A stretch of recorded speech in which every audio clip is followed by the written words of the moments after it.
Hello everyone, Shrimati मोहरी देवी Tapadia girls college की YouTube channel में आपका फिर से स्वागत है।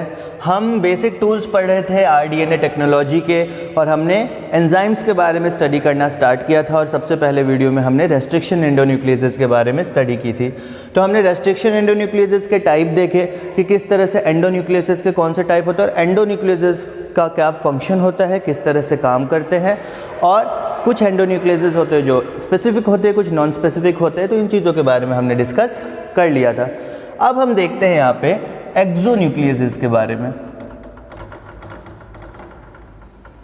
जैसा कि मैंने पहले भी वीडियो में मेंशन किया, पिछले वीडियो में, कि एंडो और एक्सो में एक बेसिक डिफरेंस क्या है कि एंडोन्यूक्लियेजेस है वो जो सीक्वेंस है उसके बीच में भी कट कर सकता है, कहीं भी बीच में, पर जो एक्सोन्यूक्लियेजेस है वो जो एंड पॉइंट है, बाहरी किनारा है, वहाँ पे कट करते हैं, वहाँ पे एक्ट करते हैं। ठीक है, तो जीनोम पे ये या तो 5 प्राइम एंड पे या फिर 3 पॉइंट एंड पे कट करेंगे। ठीक है, cleaves the base pair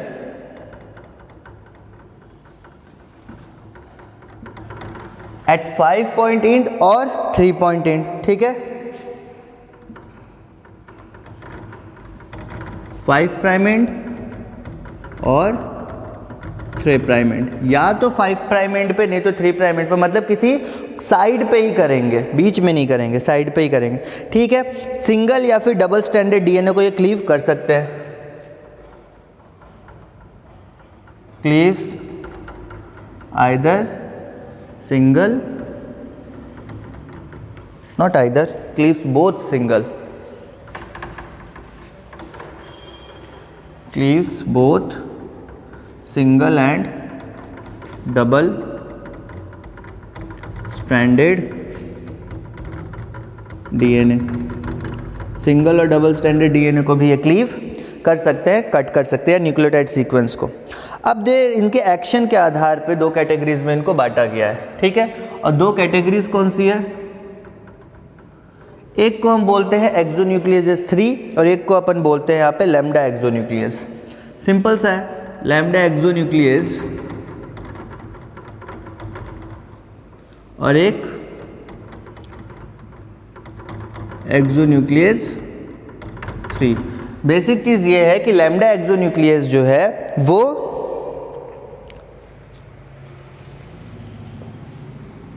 lambda exonuclease जो है वो 5 प्राइम एंड पे कट करता है, ये 5 प्राइम एंड पे कट करता है। लैम्डा एक्सोन्यूक्लियस क्या करता है? 5 प्राइम एंड पे कट करता है और 5 प्राइम एंड को मॉडिफाई करता है।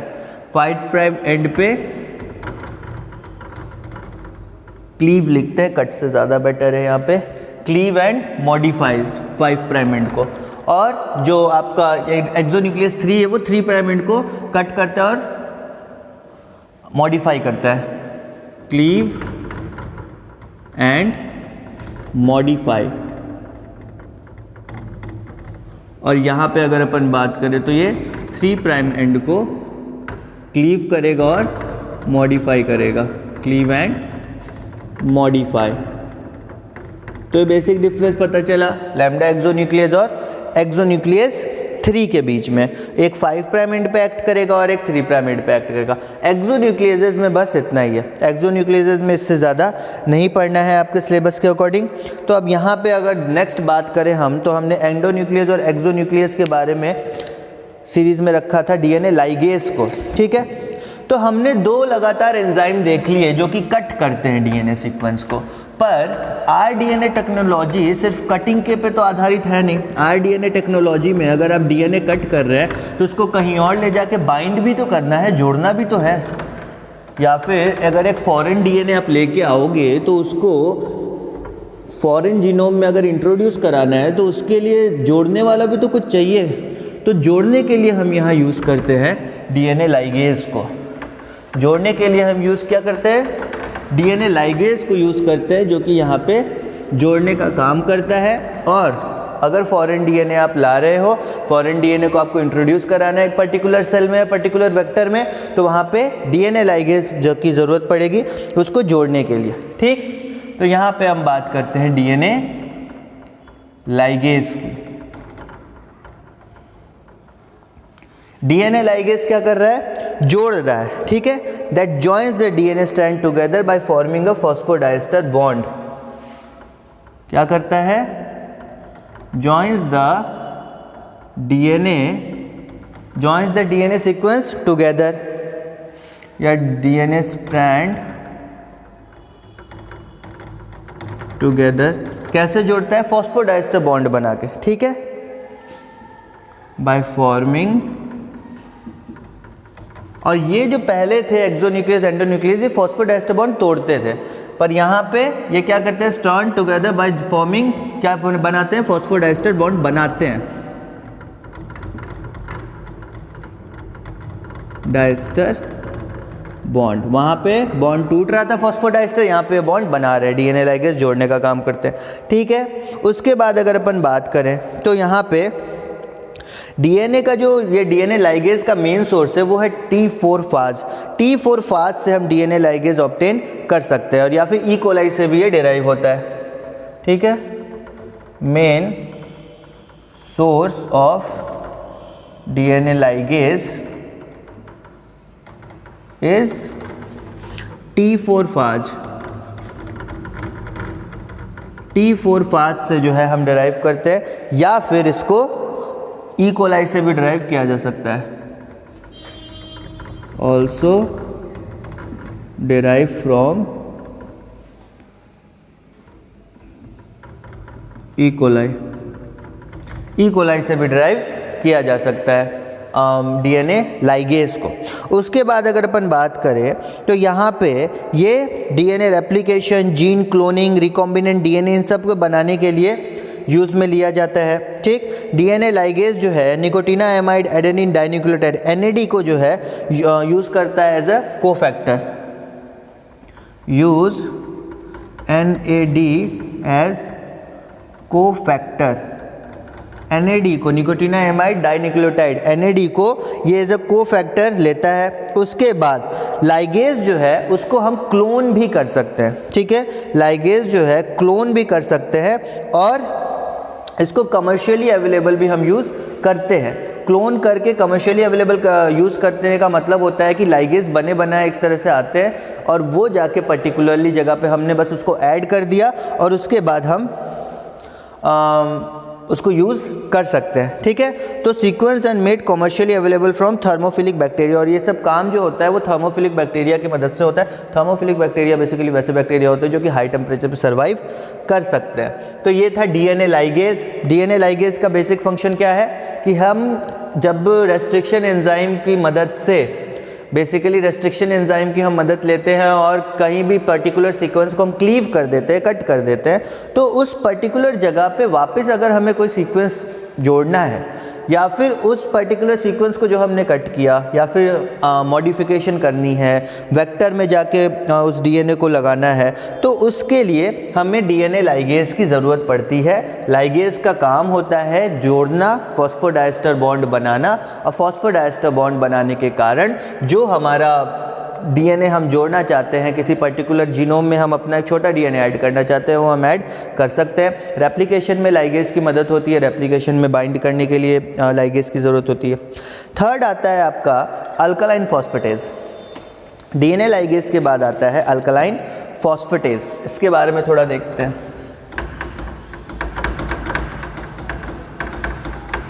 अब बात करें हम अल्कलाइन फॉस्फेटेज की।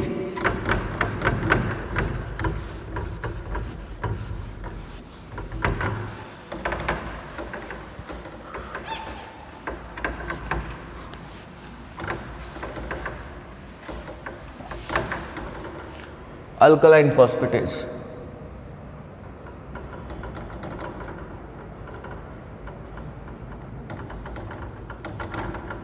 तो अल्कलाइन फॉस्फेटेज की अगर अपन बात करें यहाँ पे, तो यहाँ पे अब ये क्या काम करता है, ठीक है। अब ये एक तरह का हाइड्रोलेज एंजाइम है, ठीक, type of hydrolase enzyme. It is a kind of hydrolase enzyme. अब ये क्या करता है, ये फॉस्फेट ग्रुप को फॉस्फेट मॉलिक्यूल को रिमूव करता है, removes PO4 group from molecules, ठीक है। PO4 ग्रुप जहाँ पे फॉस्फेट ग्रुप एडेड होते हैं ना, उन फॉस्फेट ग्रुप को, अब जैसे कि इसका नाम ही फॉस्फेटेज है, इसलिए ये फॉस्फेट ग्रुप को रिमूव करेगा। रिमूव फॉस्फेट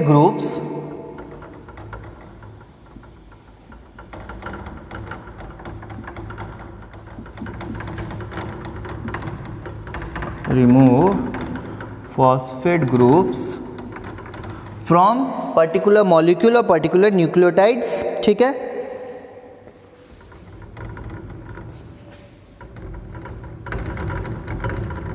न्यूक्लियोटाइड से ये जो है फॉस्फेट को रिमूव करेगा, ठीक है। और अलग अलग प्रकार के प्रोटीन्स में भी ये फॉस्फेट रिमूव करने के लिए हेल्पफुल हो सकता है, ठीक। तो ये न्यूक्लियोटाइड से प्रोटीन से फॉस्फेट को रिमूव करेगा, ठीक है। This enzyme digest the terminal 5 prime phosphoryl group. अब ये एंजाइम बेसिकली करता क्या है, it digest the terminal 5 prime phosphoryl group. 5 prime end पे जो फॉस्फोराइल ग्रुप प्रेजेंट होता है, ये उसको कट करके या फिर डाइजेस्ट कर जाता है या पचा जाता है। 5 प्राइम फॉस्फोराइल ग्रुप,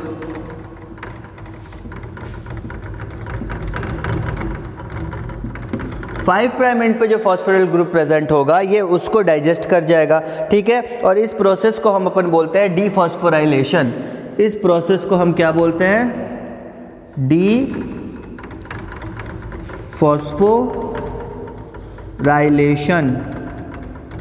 डीफॉस्फोराइलेशन अपन बोलते हैं जब फॉस्फेट का रिमूवल होता है, उसको हम यहाँ पे डीफॉस्फोराइलेशन बोलते हैं।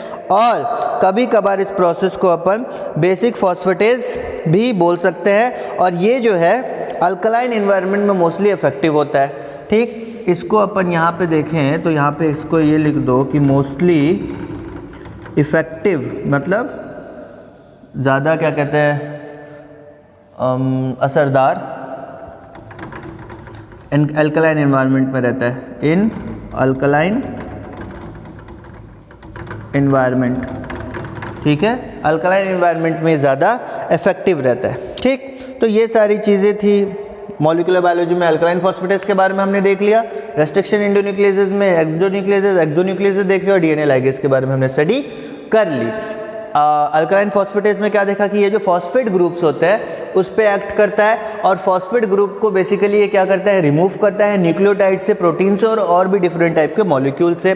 बेसिकली ये जो टर्मिनल एंड 5 प्राइम पे जो फॉस्फोरिल ग्रुप प्रेजेंट होता है, 5 प्राइम बोल रहे हैं, मतलब टर्मिनल क्यों बोल रहे हैं, क्योंकि साइड का है, बिल्कुल साइड में, इसलिए टर्मिनल बोल रहे हैं। तो टर्मिनल ग्रुप 5 प्राइम पे जो फॉस्फोराइल ग्रुप प्रेजेंट होगा उसको ये डाइजेस्ट कर जाएगा, और ये जो डाइजेशन का प्रोसेस है या फिर रिमूवल ऑफ फॉस्फेट मॉलिक्यूल को हम बोलते हैं यहाँ पे डीफॉस्फोराइलेशन, मतलब फॉस्फेट ग्रुप को हटा देना। और ये जो डीफॉस्फोराइलेशन है बेसिकली अल्कलाइन एनवायरनमेंट या अल्कलाइन माहौल रहे तब जाके ये जो है ज़्यादा इफेक्टिव रहता है, ज़्यादा अच्छे से वर्क करता है, ठीक है। तो basic tools and technology in arc DNA technology, recombinant DNA technology में हमने आज अल्कलाइन फॉस्फेट और डीएनए लाइगेज और एक्सोन्यूक्लियेसेस के बारे में स्टडी कर ली।